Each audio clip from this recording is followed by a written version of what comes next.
कि तभी सुरुटो न्योमी और ब्रूटो को बेहोश पड़ा देखता है। सुरुटो इन्हें देखकर रोने लगता और इनकी मदद के लिए जाने लगता कि तभी सुरुटो को कोई उतास्की पीछे से अटैक करके इसे नीचे गिरा देता है। सो फाइनली का सुरुटो का 17 चैप्टर आ चुका है। तो गाइस पिछले चैप्टर में हमने देखा था कि ब्रूटो न्योमी की मदद करने के लिए वहाँ उतास्की की जगह आ चुका होता है और वहाँ वो सभी उतास्की को अच्छी टक्कर दे रहा होता है कि तभी ब्रूटो क्या देखता है कि उतास्की का लीडर न्योमी के गर्दन पर चाकू रख के खड़ा था और ये देखकर ब्रूटो काफी डर जाता है। तभी अचानक ही एक उतास्की पीछे से ब्रूटो पर अटैक करके इसे बेहोश कर देता है। तो गाइस अगर आप लोगों ने वो वीडियो नहीं देखी हुई तो उसका लिंक डिस्क्रिप्शन में है, आप पहले वो चैप्टर देख ले, तब जाकर आपको ये वीडियो समझ में आएगी। तो बिना किसी देरी करते हुए वीडियो को शुरू करते हैं। चैप्टर 17 सुरुटो फाइट उतास्की। अब 1 महीना गुजर गया था और अब तक विलेज को ब्रूटो के बारे में कुछ भी पता नहीं चला था कि वो कहाँ चला गया है और सभी लोग बस उसे ढूंढ रहे थे। लेकिन उन्हें क्या मालूम था कि वो उतास्की के पास है। सुरुटो भी अपने बाप के ना मिलने पर दुखी होता है। फिर एक रात जब सुरुटो अपने कमरे में ब्रूटो के बारे में सोच ही रहा होता है तभी सुरुटो को अपने कमरे में ब्रूटो की एक सीक्रेट डायरी मिलती है, जिसे खोलकर जब सुरुटो इस डायरी को पढ़ने लगता है तो उसे सब कुछ समझ में आ जाता है कि ब्रूटो कहाँ गया है। दरअसल ब्रूटो ने इस डायरी में न्योमी की उतास्की के हाथ पकड़े जाने की खबर है और उतास्की की लोकेशन के बारे में लिखा होता है, जिसे पढ़कर सुरुटो समझ जाता है कि ब्रूटो जरूर वहीं उतास्की की जगह पर गया होगा।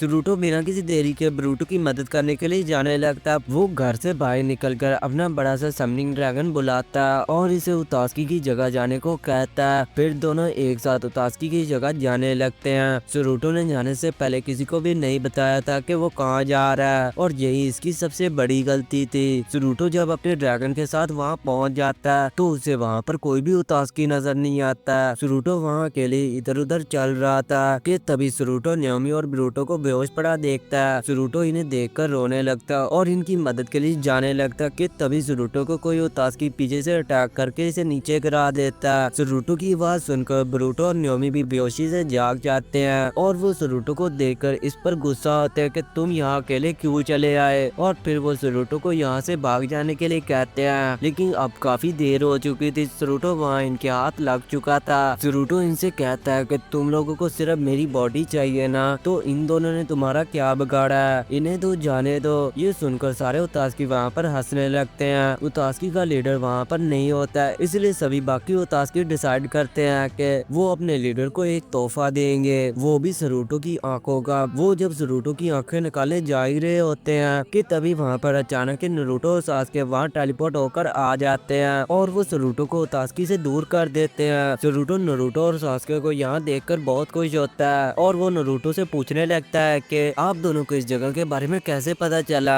इस पर नारुतो सुरुटो को बताता है कि जब मैं तुम्हारे कमरे में तुम्हें देखने के लिए गया था तो तुम वहाँ पर नहीं थे और तुम्हें वहाँ पर ना देखकर जब मैं वहाँ से जाने वाला था तभी वहाँ पर मैंने ब्रूटो की डायरी देखी, जिसे पढ़कर मैं सब कुछ समझ गया और फिर मैंने सासुके को भी सब कुछ बताकर इसे भी अपने साथ यहाँ ले आया। नारुतो की बातों को सुनकर सुरुटो इसकी तारीफ करता है और फिर वो तीनों एक साथ उतास्की पर अटैक करते हैं। फाइट के बीच में सुरुटो नाइन टेल की पावर यूज करता है जिससे वो ट्रांसफॉर्म हो जाता है। ये चीज देखकर नारुतो शॉक रह जाता है और फिर वो सुरुटो से पूछता है कि क्या सुरुटो तुम्हारे अंदर नाइन टेल फॉक्स कुरामा की पावर्स हैं। सुरुटो इस पर हाँ कहता है। ये सुनकर नारुतो बहुत खुश होता है और नारुतो को इतना खुश देखकर कुरामा सुरुटो के अंदर बोलता है कि ए नारुतो, अभी खुशी मनाने की कोई जरूरत नहीं है, अभी तुम सिर्फ लड़ाई पर फोकस रखो। कुरामा की ये आवाज सुनकर नारुतो के खुशी के मारे आंसू निकलने लगते हैं और नारुतो कुरामा से कहता है कि हाँ क्यों नहीं, अभी इन्हें खत्म करते हैं। वो तीनों काफी अच्छी टक्कर दे रहे थे सभी उतास्की को, लेकिन थोड़ी देर लड़ने के बाद वो तीनों थकने लगते हैं। सुरुटो अब थक कर अपनी नॉर्मल इंसानी फॉर्म में आ जाता है। वो तीनों जब थक कर नीचे गिर जाते हैं तभी एक उतास्की बोलता है कि अब तुम लोगों को कौन बचाएगा।